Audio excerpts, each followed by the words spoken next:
നമസ്കാരം, ഗ്രാമിക ന്യൂസിലേക്ക് സ്വാഗതം. LDF സർക്കാരിനെതിരെ രൂക്ഷ വിമർശനവുമായി സമസ്ത മുഖപത്രം സുപ്രഭാതം. സർക്കാരിലും CPM-ലും ജനങ്ങൾക്കുള്ള വിശ്വാസം നഷ്ടമായെന്നും മുഖ്യമന്ത്രിയുടെ ധാർഷ്ട്യം തെരഞ്ഞെടുപ്പ് ഫലത്തിൽ പ്രതിഫലിച്ചെന്നുമാണ് വിമർശനം.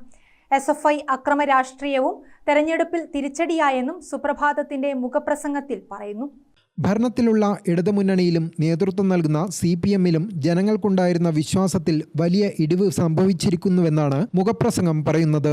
ജനമനസ്സുകളിൽ നിന്ന് എന്തുകൊണ്ട് LDF പിഴുതെറിയപ്പെട്ടു എന്നത് വിശകലന വിധേയമാക്കേണ്ടതാണ്. മുഖ്യമന്ത്രി പിണറായി വിജയന്റെ ധാർഷ്ട്യത്തിൽ തുടങ്ങി SFIയുടെ അക്രമ രാഷ്ട്രീയം വരെ നീളുന്ന എണ്ണി പറയാവുന്ന ഒരുപാട് ഘടകങ്ങളുടെ അനന്തരഫലമാണ് 18ാം ലോക്സഭാ തെരഞ്ഞെടുപ്പിൽ കേരളം എഴുതിയ വിധിയെന്നും മുഖപ്രസംഗത്തിൽ പറയുന്നു. തൊഴിലാളി പാർട്ടിയായ CPM എത്രമാത്രം സാധാരണ ജനങ്ങളിൽ നിന്ന് അകന്നുവെന്നാണ് ഈ തെരഞ്ഞെടുപ്പ് ഫലം നൽകുന്ന മറ്റൊരു പാഠം. തുടർച്ചയായി സർക്കാരും CPM-ഉം എടുക്കുന്ന ജനവിരുദ്ധ നിലപാടുകളും നയങ്ങളും അതിരൂക്ഷമായ വിമർശനങ്ങൾക്ക് കഴിഞ്ഞ കുറേ നാളുകളായി ഇടയാക്കിയിരുന്നു. ജനഹിതം എതിരാണെന്ന് അറിഞ്ഞിട്ടും അതേ നയങ്ങൾ തുടരാനായിരുന്നു സർക്കാർ ശ്രദ്ധ ചെലുത്തിയതെന്നും വിമർശനമുണ്ട്. News desk Gramika.